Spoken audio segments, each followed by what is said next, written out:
인체 중에서 가장 크고 강한 힘줄은 아킬레스건입니다. 아킬레스건은 발뒤꿈치에 있는 힘줄로 종아리의 근육과 발뒤꿈치의 뼈를 연결하여 발을 디디거나 뛸 수 있도록 도와줍니다.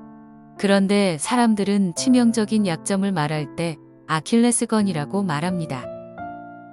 왜 가장 크고 강한 힘줄인 아킬레스건을 약점을 표현할 때 사용할까요? 그것은 그리스 호메로스의 서사시 일리아스에 나오는 이야기 때문입니다. 바다의 여신 테티스는 자기의 아들 아킬레우스를 불사신으로 만들기 위해 갓난아기였던 아킬레우스를 이승과 저승의 경계인 스틱스 강에 집어넣었습니다. 강물에 닿은 몸은 금방 강해져서 어떤 칼이나 창 화살을 맞아도 전혀 손상이 없는 무적의 몸이 되었습니다. 그러나 그의 몸이 완벽하게 된 것은 아닙니다. 그 몸에 약한 부분이 있었습니다. 그녀가 아들을 스틱스 강물에 넣을 때 손으로 잡은 발목이었습니다. 그 부분은 강물에 젖지 않았기 때문에 약한 부분으로 남아 있었습니다. 아킬레우스는 트로이 전쟁 때 트로이의 왕자 헥토르를 죽이고 트로이의 공주 폴릭세네와 팀블레 신전에서 결혼식을 올립니다.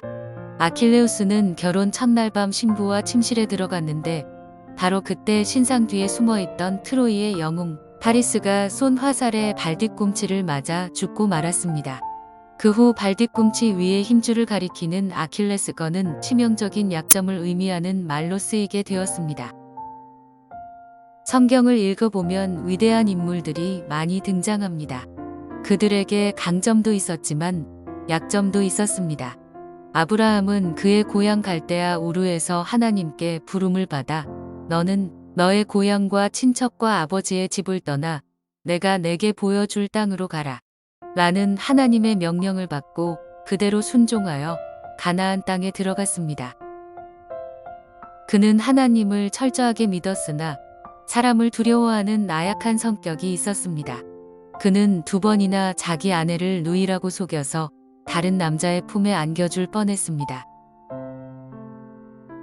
한 번은 그가 살던 가나안 땅에 흉년이 들어 이집트로 내려갔을 때 아리따운 외모를 가진 자기 아내 사라로 인하여 사람들이 자기를 죽일지도 모른다는 생각 때문에 자기 아내를 누이라고 속입니다.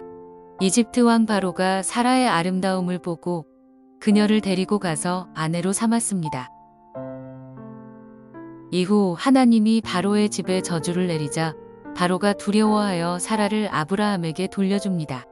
그 후 아브라함은 그랄 왕 아비멜렉 앞에서도 똑같은 행동을 합니다. 그는 참으로 비겁하고 우유부단한 사람입니다. 그러나 아브라함에게는 강점도 있었습니다. 그는 신앙심이 강한 사람입니다. 어느 날 하나님이 그에게 100세에 얻은 아들 이삭을 모리아 산에 가서 제물로 바치라고 하자 그 명령에 순종하여 하나님께 인정받아 예수 그리스도의 혈통적인 조상이 되었고 모든 민족이 그를 통해 복을 받았습니다. 다윗은 어린 시절 양을 치는 목동이었습니다. 그 당시들에는 양을 노리는 맹수들이 즐비하게 깔려 있었기에 양치기는 매우 힘들고 고되며 위험한 직업이었습니다. 그러나 야생에서 단련된 다윗은 그 일을 훌륭하게 해냈습니다. 그러다 어느 날 이스라엘이 블레셋과 전쟁을 하게 되었고 다윗은 블레셋의 거장 골리앗과 1대1로 싸우게 되었는데 그는 평소에 양을 치면서 연마한 실력으로 물매로 돌을 던져 골리앗의 이마를 맞추어 쓰러뜨린 후 목을 뺨으로써 승리를 거두었습니다. 이 일로 그는 이스라엘의 새로운 영웅이 되었습니다. 사울왕의 미움을 받아 여러 번 죽을 고비가 있었지만 잘 넘기고 이스라엘의 왕이 되었습니다. 하지만 그에게는 여색에 대한 약점이 있었습니다. 어느 날 부하들이 전쟁터에 나가 싸우고 있을 때 다윗은 낮잠을 자고 일어나서 궁 위 옥상에서 산책하던 중 목욕하고 있던 밧세바를 발견하고 그녀를 궁으로 데려와서 동침했고 그녀의 남편이자 충신이었던 부하 우리아를 최전방으로 보내 전사하게 합니다. 왕이 여러 여자를 거느리고 축첩하는 일은 흔한 일이지만 신앙인이었던 다윗은 아내 5명, 후궁 10명, 동료 한 명 등 지나치게 많은 여자를 곁에 두었습니다. 이로 인해 여러 여자에게서 낳은 자식들이 끊임없이 권력 다툼을 하였고 심지어 아버지에게 왕권을 빼앗기 위해 쿠데타를 일으킨 아들까지 있었습니다.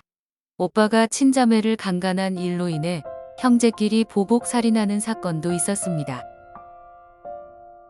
이렇게 그에게는 여색에 대한 약점이 있었지만 하나님이 그의 죄를 지적할 때마다 철저하게 회개했고 신앙으로 약점을 극복하고 큰 공을 세웠습니다. 그는 백전백승의 위대한 장군이었고 73편의 시편을 쓴 위대한 시인이었으며 음악가, 행정가, 예언자였습니다. 그는 이스라엘을 40년간 통치했으며 그가 다스릴 때 이스라엘은 최대의 전성기를 맞습니다. 예수님이 부활하신 이후 기독교에 가장 큰 영향을 미친 사람은 바울입니다. 그는 기독교가 세계적인 종교가 되도록 크게 공헌했던 사람입니다. 그는 참으로 위대한 전도자입니다. 그러나 그에게도 약점이 많았습니다. 2세기에 기록된 외경 바울과 테클라 행전에 보면 바울은 대머리의 매부리코였고 작은 키에 허리는 굽고 다리는 휜 안짱다리였다고 합니다. 거기다가 끊임없이 그의 육체를 괴롭히는 지병도 있었습니다. 그는 성격적인 약점이 있었습니다.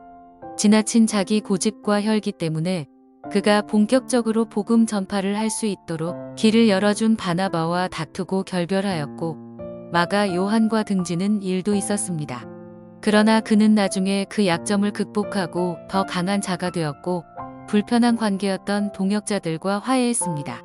신약 성경 13권을 기록하여 기독교 교리를 완성했고 로마에서 순교하기까지 복음 전파의 사명을 완수했습니다. 알렉산더 대왕은 간질 환자였지만 그의 짧은 생애 동안 엄청난 크기의 제국을 창건했습니다. 그는 이집트에서부터 페르시아, 심지어 인도까지 영향력을 확장했습니다. 알렉산더 대왕의 업적은 그가 세상을 정복하는 데만 국한되지 않고 문화, 군사, 정치 등 다양한 분야에서 뛰어난 성과를 거두었으며 그의 영향력은 오늘날에도 계속되고 있습니다. 나폴레옹은 조울증 환자였지만 프랑스 제국을 건설하여 유럽의 패권을 장악했습니다. 프랑스 혁명의 정신을 전파하여 유럽 전역에서 자유와 평등을 확산시켰습니다. 그는 세계 역사상 가장 위대한 군사 지도자 중 한 사람이 되었습니다. 누구에게나 숨기고 싶은 아킬레스건이 있지만 그 아킬레스건이 항상 나쁜 것만은 아닙니다. 약점은 겸손하게 합니다. 더 많이 노력하도록 만듭니다. 약점은 하나님을 만나기 위한 접촉점이 되기도 하며 회개할 기회를 주기도 합니다. 그러므로 약점 때문에 괴로워하지 마십시오. 하나님은 약점도 요긴하게 사용하십니다.